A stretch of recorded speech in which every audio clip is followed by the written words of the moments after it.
When I told my mother I could no longer stand living with Bond, she cried, but said she understood why I needed to get away. This would be a healthy learning experience for me.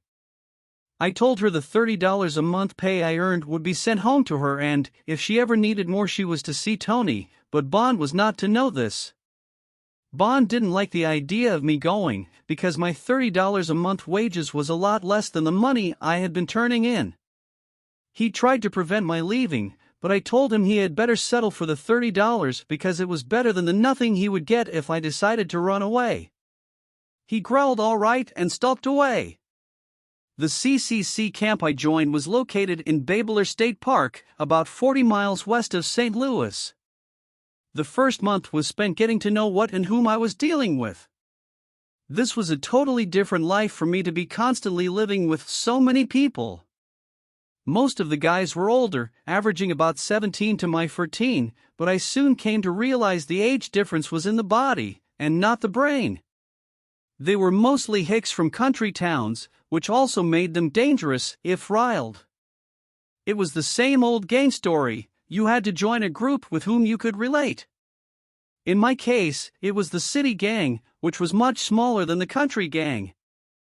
We were forced to coexist because we were being controlled by the U.S. government administration officers. There had to be peace between us, and those who broke it would be discharged and kicked out with usually no other place to go.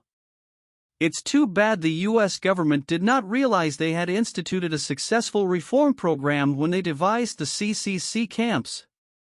The fact that I was younger and smaller allowed me to get along with everyone, and I was spared in having to compete against the mean and muscled. The only muscle I wanted to develop was the one between my ears. The work program for which I volunteered was in a limestone rock quarry, which was located about 35 miles from camp in a beautiful forested area. With traveling time to and from, plus lunch, we worked about 5 hours a day. The city gang was working there and told me I could operate the jackhammer. This turned out to be fun and interesting. I would drill a straight line of holes, 10 inches apart, going with the grain of the rock. Then the plug and feather men would place 3 steel pieces and a spike into the holes, pointing in the same direction as the grain. Another man, using a 12 to 14 pound maul, would hammer a light tap on each spike, going up and down the line until the rock would crack apart. It would then be lifted into a truck and hauled away to where it would be used in building shelters, walls, etc. After 4 months, I couldn't believe how well I felt. I was 14, 5 feet, 7½ inches, weighed 142 pounds, and could lift 400 pounds. This is what I liked best, being trim and smooth without muscle conformation. My free time at camp was spent walking and talking with friends and just enjoying the naturalness of the area. To a street kid, even the fresh country smell was a treat. The nights would be spent at the recreation hall playing pool, whenever I could get a game. After my first week in camp, there were very few guys who would play me for money. My friends at Arata's, who had instructed me in the finer points, would have been proud. Deers would come into camp and eat out of our hands. We adopted a couple and had bell collars made for them so they wouldn't be shipped out by mistake. This paradise, like the original, had its own snake in the grass in the form of the camp bully, who singled me out for a fight. He was a big farm kid who had 3 years and 25 pounds on me. I tried to avoid him but knew it was only a matter of time before we got into it. Although I was in good shape, and had taken quite a few boxing lessons at the athletic club, plus having engaged in a few street fights that seasoned me, this big bastard scared the hell out of me. His being built like an army tank was rather intimidating, to say the least. It wasn't long until the entire camp became aware that a battle was brewing between a new guy and one of the regulars. It seemed as if the old guys resented our being transferred into their camp, and were giving most of us a hard time. The leader of their animal pack turned out to be my antagonist.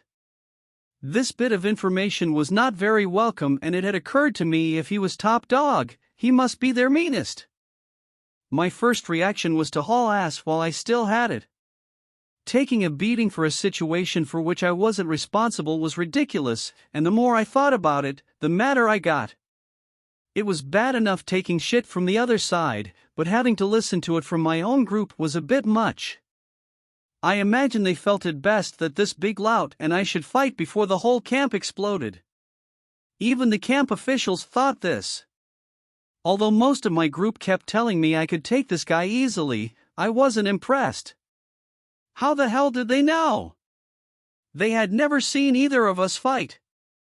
One night I stopped by the mess hall for a cup of coffee and encountered the swamp turkey with some of his cohorts. He gave me some bad mouth, and I told him to meet me in my barracks after lunch the next day, and I would see that he cussed his mother for giving birth to him. He agreed to this and told me to have an ambulance waiting. Thanking him for the reminder, I said it might save me from a murder rap, and if they had any money they would like to bet against me, I would be interested in covering it. With that, I pulled out a roll that made their eyes bug out. It was probably more money in one bundle than they had ever seen in their entire lives. Telling them if I had to plow their farm boy under, I wanted to reap a harvest and to please pass the word around. The effect was what I wanted and had anticipated. Uncertainty and confusion was written all over my adversary's face. He looked at me and the money I was flashing, as if there was something he didn't quite understand. I had depended on this reaction as it was the edge I needed to beat him. It occurred to me he was a coward and picked his victims carefully. Evidently that's how he chose me, as I was one of the smallest and youngest in my group, so it would be an easy mark. I knew the only chance I had with him was to instill doubt and, as I've said before, money is the great equalizer. At breakfast the next morning, the mess hall was full of excitement. I strolled in and very nonchalantly ate a double helping of everything, giving the impression of not being concerned about anything but my food. It may have been a cool act I was putting on, but I had to force every bite of food down my throat because of the tension built up within me. All I could think of was getting this mess over with. The few hours spent working before lunch dragged by, but, at last, it was time to return to camp. I skipped lunch, took a hot shower, and went over my fight plans for the last time. If I was right in judging this idiot, he would try wrestling me to the ground, and I had to prevent this because skill and speed were useless once I was off my feet. The best protection for me to prevent this from happening was to establish the betting rules as fight rules. It would be understood if I covered a fight bet and he turned it into a wrestling match, they would lose their money. The only threat would then be eliminated. Lunch wasn't over until the barracks began to fill up. My opponent and his cronies walked in and it was time to begin. Suddenly I was ready and anxious. Loudly and cheerfully I invited everyone who wanted to bet against me to place their action with the quartermaster sergeant, who had agreed to oversee all bets and rules.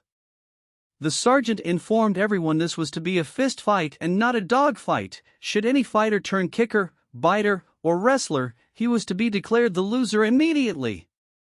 My opponent didn't like this and objected strongly on the grounds he thought it was to be a free-for-all, where everything went. The sergeant contemptuously told him that he had size and years on me, so what more did he need? If it had not been for everyone's excitement and craving for a fight, the bastard would have tried to back out, but he reluctantly agreed. The beds were moved toward the walls for seats, which left a wide aisle down the middle of the building. This was to serve as our ring area. I removed my shirt to make sure he had nothing to grab onto to hold me still, and we began. Right from the start I saw my fears of him were grossly ill-placed. He was a clumsy clown who telegraphed his punches in roundhouse fashion clear from the floor. He must have originated his fighting style from pitching hay into a wagon. Once he started a punch, he couldn't stop it and had to follow through even though I stepped out of range. Realizing he was for real and it wasn't a put-on to suck me in, I proceeded to use him like a punching bag, hitting when and where all will. He finally stopped punching and, with his arms outspread, began stalking me, knowing he would lose if he grabbed me. I was trying to understand his intention, when suddenly I felt heat on my back. In that split second we both moved, he straight at me and I to the side.